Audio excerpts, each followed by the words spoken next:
on the topic of successful parenting, I'm the type of guy that likes to optimize everything in my life. So my business, I like to optimize the business, my advertising result, my life, I like to be efficient. So that being said, when it came to my child, even before my child was born, I was already thinking about how do I optimize the growth and development of my child, specifically its intelligence. I know the body needs exercise, practice, etc. So for me, what did that look like? Well, it looked like plastering illustrations and cartoons and drawings all over the walls in the house on topics that start off really simple, like, dental hygiene. How do you properly floss your teeth with cute little cartoons, or how to wash your hands, all the basic stuff, and then slowly going to more complex diagrams and having globes, atlases in the house so that they can, interact with that globe. Now, the whole idea of speeding up a child's development, I realized, is a misnotion. It's something that I was misguided to think that I have the power to speed up the development of intelligence in my child. It was a mistake of mine. I realized the mistake after reading a book by Chilton, Pearce. It's called Magical Child. I've referred to this book in a different video, and I want to talk a little deeper about it this time, because now I want to start understanding what is it exactly that makes a child more intelligent? How do they develop that intelligence? And the book mentions several times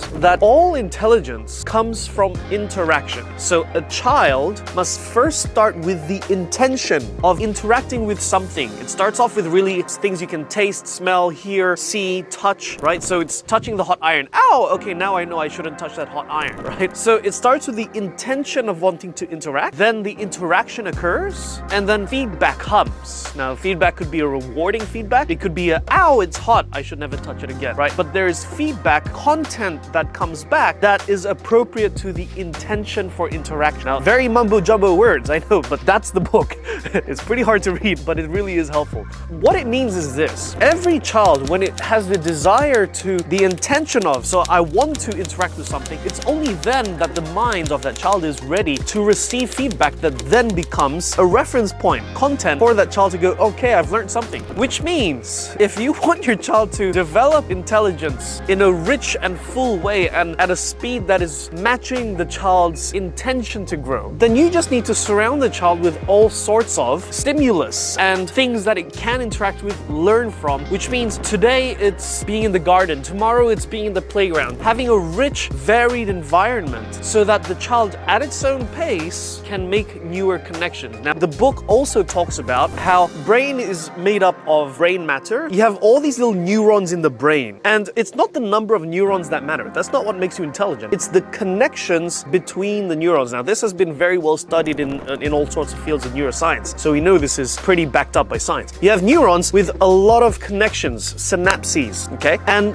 the number of connections is actually what determines intelligence. Now, that means the more I can connect little things in my life, from the stuff I can touch, feel, hear, see, smell, to then becoming more abstract thoughts that I don't need to touch, hear, see, smell, but I can think about it in my head, and over time more connections are made. That is what ultimately becomes intelligence in the child. Now, what does that have to do with anything? Think about what school does. Well, it's called education, but I would more accurately call it memorization, more so than education. So it's arguable the science class that blows up zinc in water and it sees in like fire explosions, blah, blah, blah, as an experimental science. Now, that stuff is good. There's content, rich experiences that teaches us to learn things, okay? So that part, great. But things like memorizing texts for a literature exam, mathematics that you have to remember at a pace according to your grade, right? So that entire system doesn't sound to me like allowing the child to intend to interacting and then getting feedback. What it feels like is more like a system that is pushing onto the child, you have to learn this now at this age, and we're gonna compare you to everybody else in your year. That's a comparison task. It creates pressure on the child to have to learn something that it might not be ready for to learn, right? And when you give a child, at least according to the book, I have yet to experience this, but when you give a child content and stimulus and things to learn that are not at the level it's ready to learn at, what you get is not intention to interact. What you get is a reaction that goes, I can't cope with this, I don't know how to get my head around it, I don't get a reward out of this, and because I don't get a reward out of learning, now I become a lazy learner. Why would I learn when I'm only looked down on? Why would I learn when I've got all this pressure to do it and there's not a reward at the end of it? All I have is just learn the next thing, and I'm always catching up. Now it makes sense. Now, I personally am an A grade student. So in high school, I'm the guy that could wag school. Wag is maybe Australian. So I could not show up in class, show up on the day of the exam and still get A grades. That's me. Like, I have a high intellect in that sense, right? However, I can see it now, whereas before I couldn't. Why maybe some of my friends in my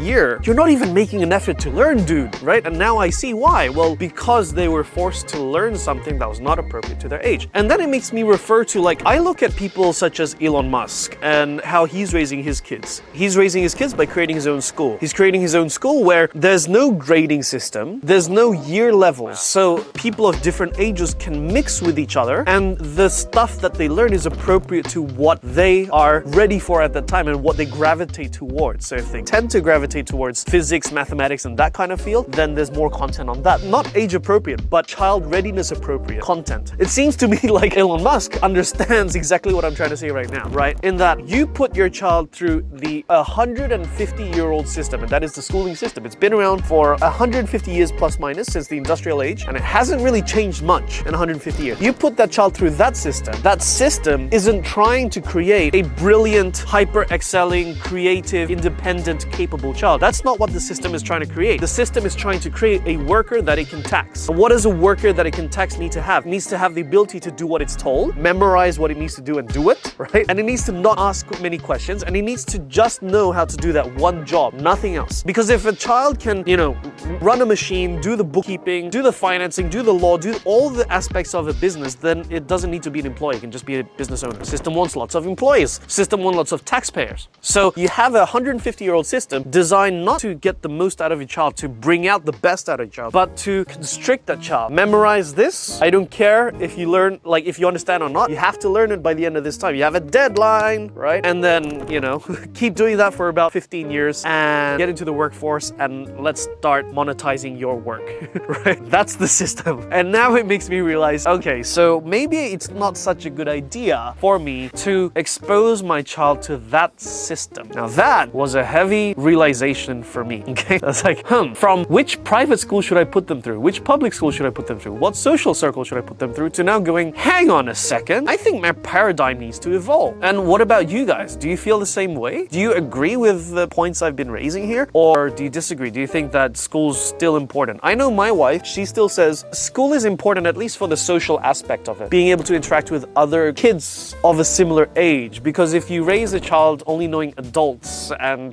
grown-ups in essence, then, there's a lack of experience in a certain aspect. And that part I agree with, but then I go, how do we get that child to be in a social circle that is unlimited? And in Elon Musk's case, he created his own school and surrounded his kids with other kids who want that kind of experience as well. So he's got the resources to do it. And I'm going, maybe this is something that we should create for ourselves. It's still a learning process for me. I'm still a new dad as well, but I am definitely picking up, little tidbits of knowledge that go, okay, I think there is an opportunity here for us to create something and revolutionize a 150-year-old broken system, the old school education system. Are you with me? If you are, let me know. Write me in the comments. And I'm going to end with a quote from Marcus Aurelius, the last great Roman emperor. And he quotes in his book, I'm going to read it out word for word here. He goes, "From my great-grandfather, not to have attended schools for the public, to have had good teachers at home, and to realize that this is the sort of thing which one should spend lavishly." Great quote. I think I agree with that. And if you agree with that, I think it's something that we should actually look into deeper. Not just in theory, but actually build a community out of that, where it's a community of non-conforming. We don't want to be with the public system. What we want is high-quality education, but catered, privatized, and specific to the child's level of development at that stage. If you're with me, let me know. Subscribe, follow, comment in the comment section. We've got a Telegram community. Hop on there, chat with me in there. All right, we'll see you inside. Till then, take care,